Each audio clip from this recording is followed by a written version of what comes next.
Kalau secara keseluruhan, problem utama kita adalah di satu yang tadi saya cerita mengenai merek, penulisan merek dan produk lebih banyak kalau saya lihat penulisan mereknya tidak jelas dan produknya lebih jelas.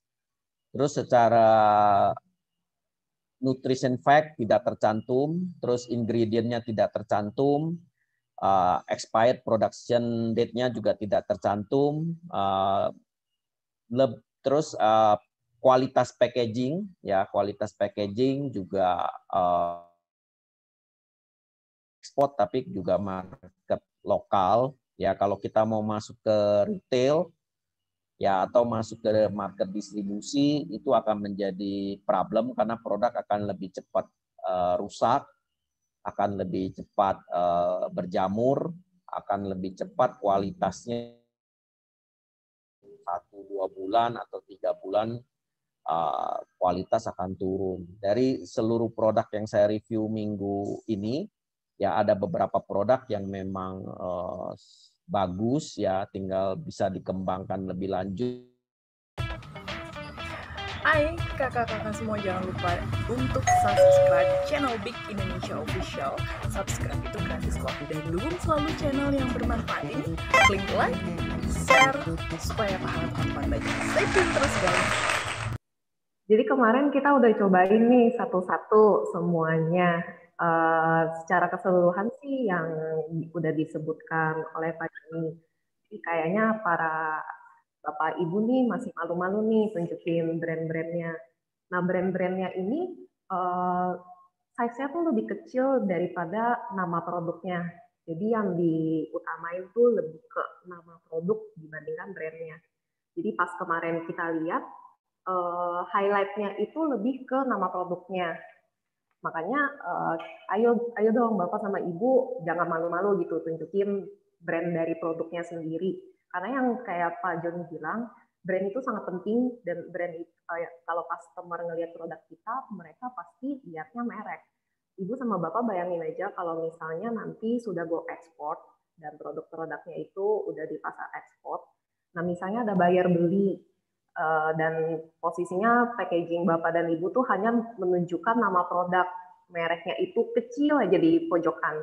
Nah itu akan ada potensi orang cuma beli sekali karena mereka lupa kemarin tuh mereknya apa. Saya ambil contoh misalnya jamur crispy. Jamur crispy itu kan sebenarnya bukan cuma orang kita aja yang Indonesia yang jual ya.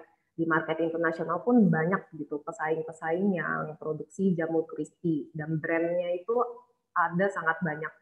Jadi kalau misalnya kita nggak saingan brand di sana, brand kita, produk kita tuh bakal mudah banget dilupakan. Jadi kalau kemarin review, memang brand-brandnya ini masih nggak kelihatan nih. Ada juga yang pasang brand cukup besar di packaging, tapi nama produknya tuh nggak ada. Jadi kemarin kita pas lihat, oh ini produk apa ya, brandnya ini. Pas lihat ke belakang baru tahu, oh ini produknya ini toh. Jadi ada juga yang begitu. Nah, selain itu sih saya share pengalaman sedikit. Jadi saya pernah handle untuk ekspor ke Korea ya, di salah satu retail di Korea, mereka mau import sama kita. Nah, kita develop juga tuh barangnya. Kita desain ulang semuanya, brandnya didesain ulang. Mereka tuh selalu bawelin saya satu hal, merek. Jadi mereka selalu bilang, mereknya jangan blur ya, mereknya harus cetaknya yang jelas ya, saya mau mereknya kelihatan. Nah mereka begitu karena mereka sudah paham betul pentingnya merek di sana. Jadi kita juga harus belajar, kita harus pentingin merek. Karena kalau misalnya Bapak Ibu ekspor pun, buyer ekspor itu di internasional bakal tanya dua hal. Produk kita apa, itu yang pertama. Yang kedua, mereknya apa. Karena kalau mereka tertarik impor sama kita pun, mereka itu harus daftar ke yang namanya FDA atau Food and Drug Administration. Itu kalau di Indonesia itu namanya BPOM. Nah, mereka harus benar-benar tuliskan jelas merek kita apa. Jadi intinya ini dari produk-produk kemarin memang harus diperbaikin lagi untuk merek-mereknya lebih diperjelas lagi. Intinya jangan membuat customer bingung atas merek-merek kita. Kalau dilihat juga, ini kan kebanyakan Bapak dan Ibu mencantumkan lebih dari satu merek. Ada merek perusahaan, merek produknya sendiri, sama nama produk. Sebenarnya itu sah-sah aja, boleh aja kalau misalnya mau taruh tiga-tiganya. Tapi Bapak sama Ibu itu harus memilih merek mana sih yang mau ditonjolin. Ini saya kasih salah satu contoh. Nah, ini adalah merek salah satu produk UKM yang kita bina, jahe. Ini kita bina dari nol, kita desain, kita kasih mereknya, dan sekarang lagi proses ekspor. Ini kita juga cantumin 3 hal. Ada brand atau logo perusahaan, ada brand produknya juga, dan juga ada nama produk. Kalau Ibu dan Bapak lihat, pasti Ibu dan Bapak kebanyakan bakal bilang nama produknya ini Isni Red Ginger. Karena apa?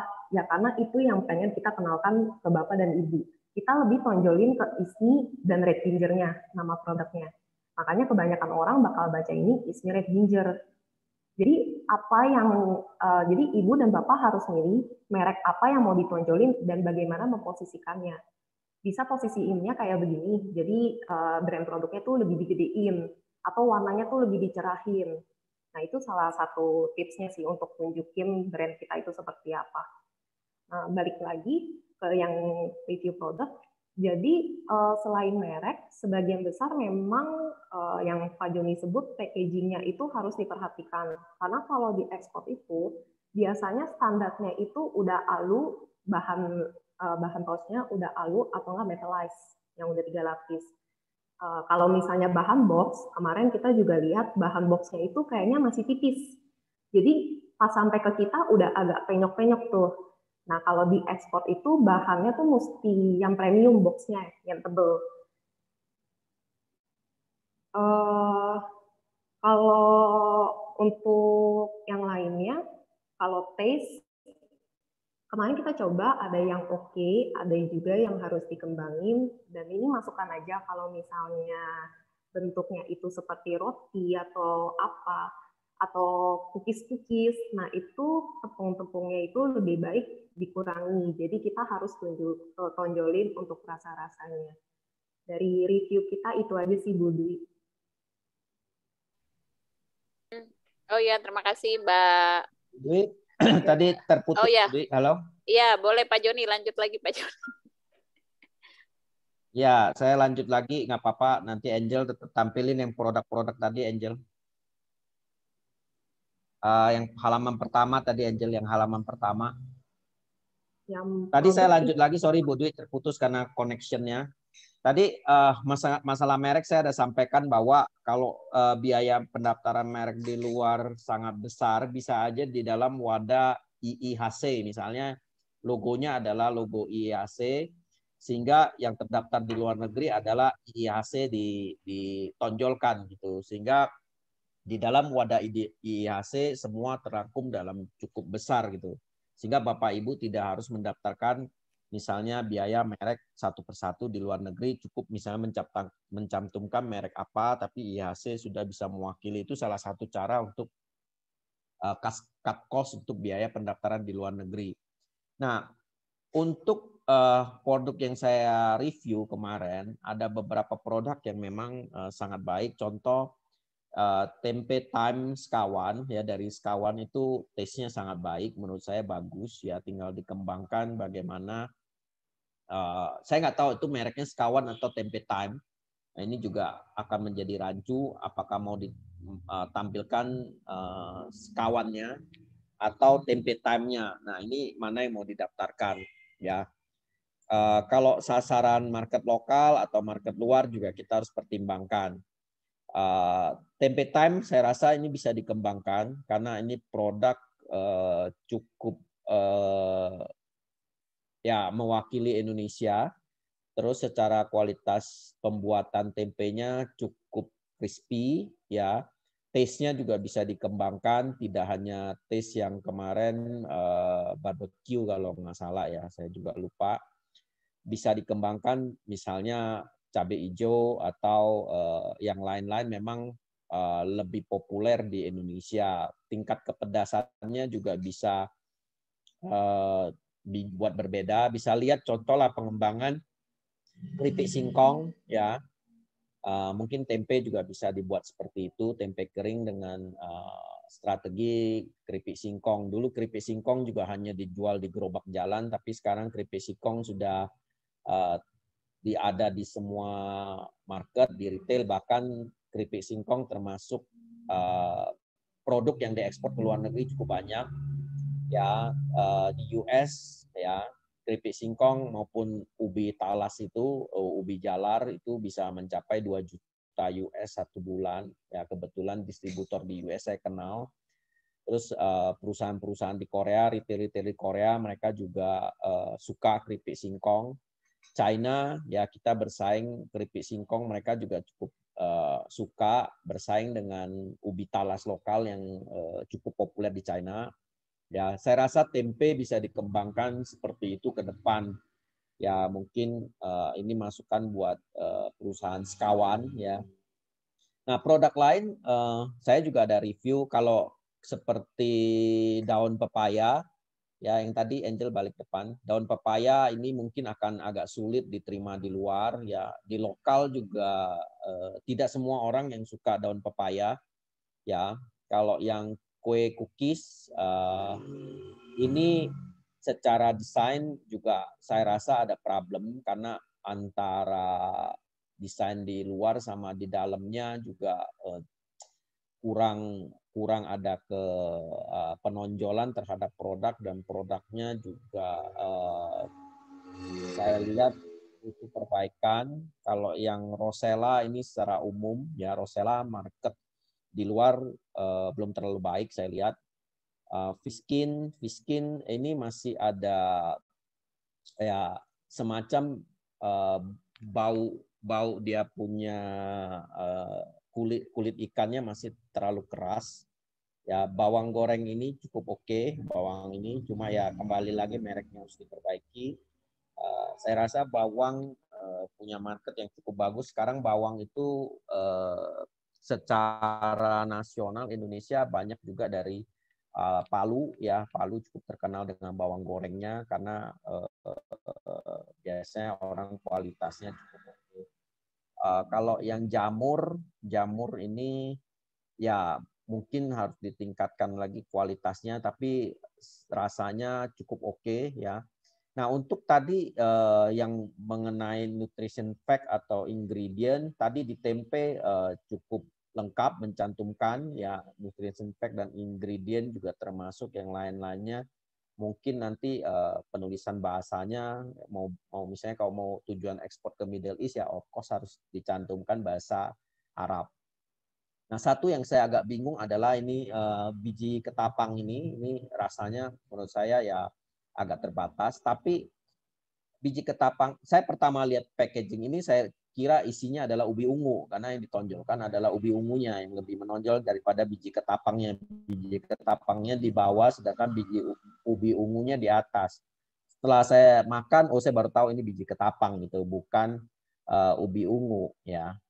Yang lain ya sebenarnya temulawak juga ada potensi, cuma harus mungkin secara merek kurang jelas, secara minuman ini ada potensi untuk dikembangkan, mungkin taste-nya bisa lebih diperbaiki, packaging mungkin bisa diperbaiki juga. Bisa dilihat sekarang bahwa produk temulawak lagi cukup gencar dipromosi di TV melalui merek herba apa gitu saya lupa. Itu bisa menjadi satu keuntungan untuk sirup temulawak dikembangkan. Mungkin bisa dibuat yang bentuk asli juga. Kadang-kadang orang tidak mau terlalu manis kan, dan atau dibuat dengan temulawak gula aren sehingga bisa ada satu ya peluang untuk dikembangkan. Sambal cukup oke ya, sambal secara taste cukup oke. Mungkin nanti bagaimana pengembangannya ke depan. Market sambal saya rasa market orang Asia di luar negeri juga cukup bisa terima sambal. Kalau China itu hanya satu daerah di Chengdu ya, Chengdu yang orang-orang suka cabai gitu. Jadi China bagian tengah itu yang suka mereka makan pedas, tapi mereka pedasnya ada pedas Malak. Nah, ada satu merek juga yang sebenarnya cukup rancu. Memang sebutnya Java Ginger, tapi ini sebenarnya temulawak, bukan ginger gitu ya. Bukan, orang lebih ginger kan diibaratkan adalah jahe gitu. Lebih persepsinya adalah jahe gitu. Nah, ini juga harus cukup jelas apakah temulawak yang mau ditonjolkan atau kita mau tulis Java Ginger. Tapi Java Ginger kan orang akan bingung, ini ginger tidak ada rasa gingernya sama sekali gitu, atau rasa jahenya gitu. Nah, terus untuk yang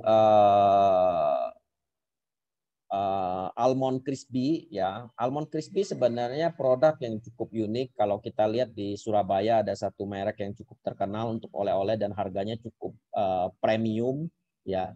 Mungkin bisa di-copy cara buatnya seperti itu, dan mungkin harus dikurangin juga untuk taste tepungnya, jangan terlalu menonjol ya.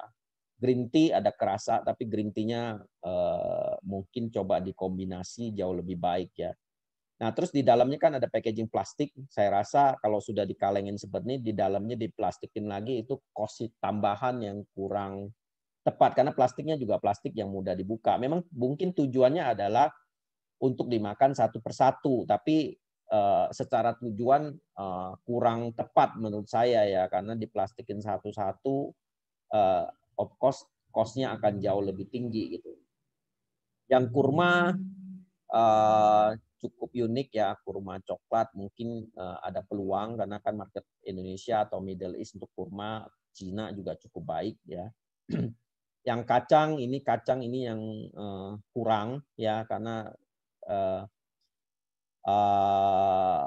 rasa tepungnya yang lebih menonjol dan sedikit berbau. Nah, ini mungkin masalah packaging juga. Jadi sebelum orang makan juga jadi rasanya